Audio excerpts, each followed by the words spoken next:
what you want, what you want.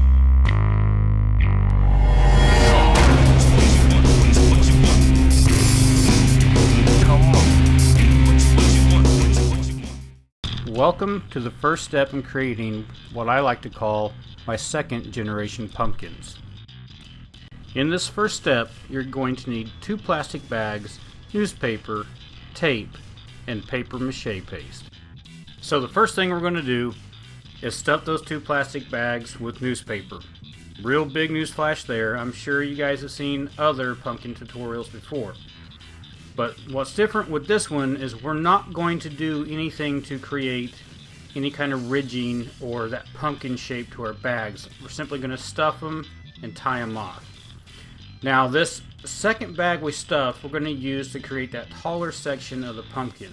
So instead of trying to make it the standard round shape, what we're going to do is just kind of flatten it out and make more of a big, huge hot dog type shape.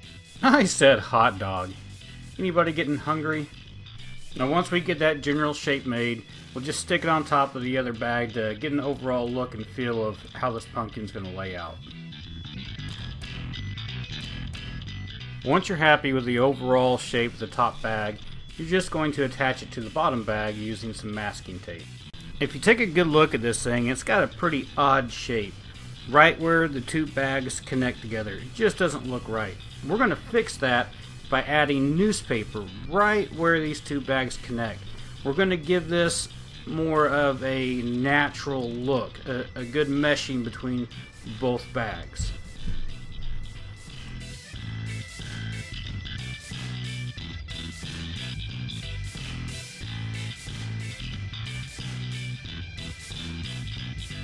Now that we've created more of a natural look and feel to our pumpkin, we're just going to tape this entire thing from top to bottom with masking tape. Now the reason I completely cover mine with masking tape is it makes it so much easier to unstuff this thing later on.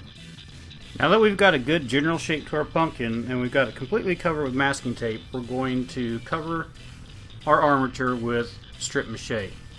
You want to cover this thing from top to bottom. Cover the whole thing. Don't leave anything dry. And when I do this, I usually layer this at least 3 times on this first step.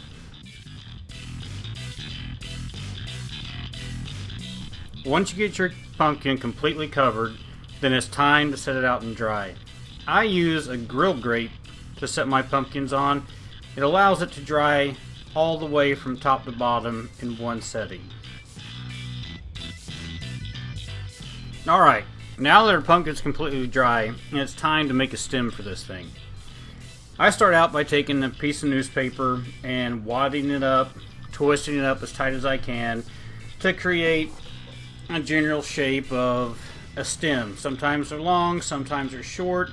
It just really depends on your taste and what you want to do. For this particular pumpkin, my stem's a little long. I wouldn't really call it excessively long, but long enough that I can start putting some bends and curls in it.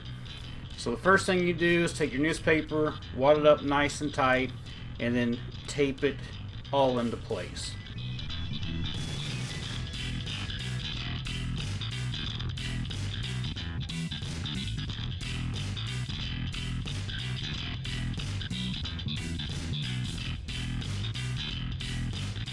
Now when I made this stem, I had one of those aha moments, you know, where you do something unintentionally but then wind up realizing that was a benefit to what you were doing.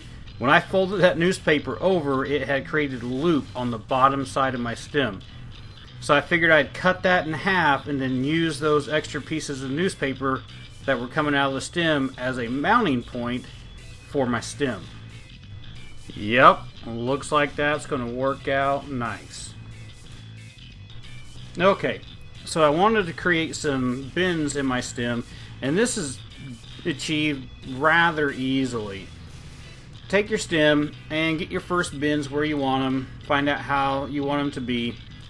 Once you kind of get a general shape, then you're going to use masking tape to pull these bends and hold them into place. So you'll take one piece of masking tape and you're going to attach it to the top side of your bend, and then you're going to attach the bottom point down towards the bottom side of the bend. And you'll take a couple other pieces of masking tape and then secure each of those ends into place. Once you have those secure, come back to the middle, bend it down, and then tape that center section into place. That creates a lock in a way to hold that shape or hold that bend into the stem.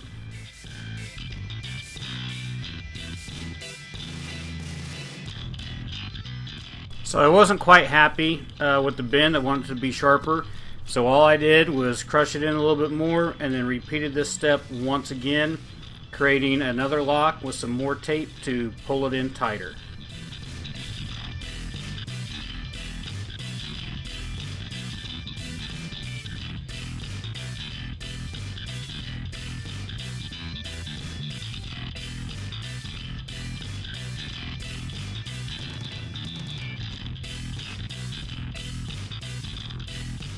Once I was happy with that first bend, we just repeated the process for the second one.